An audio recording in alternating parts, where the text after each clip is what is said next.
Merci Seigneur Jésus-Christ pour ce merveilleux jour de repos dans ta parole.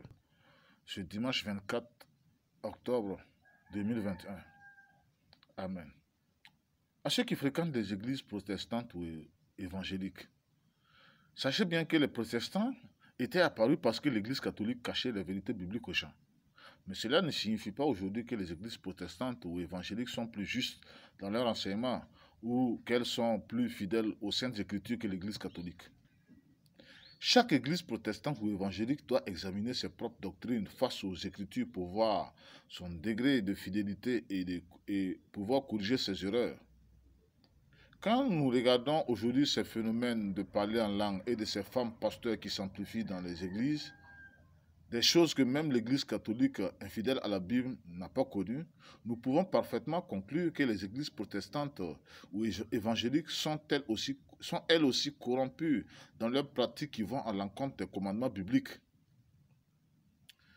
Et quand nous regardons le parler en langue le jour de la Pentecôte de l'an 33, sachez bien que Dieu voulait faire entendre le même message du salut dans toutes les langues réunies à Jérusalem ce jour-là.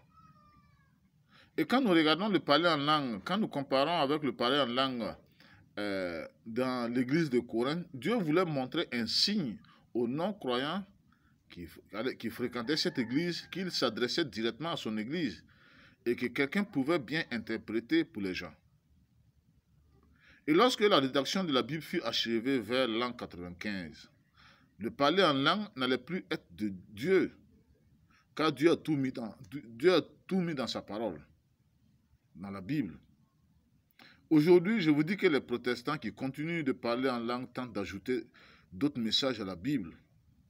Les églises avec ces femmes pasteurs ou femmes prophétesses comme Jézabel dans l'église de Thyatire sur des hommes pour enseigner sont corrompus.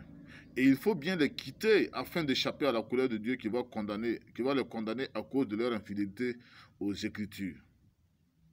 Seigneur Jésus-Christ, sauve tes élus de ces églises protestantes ou évangéliques qui sont elles aussi bien corrompues que l'église catholique. Amen.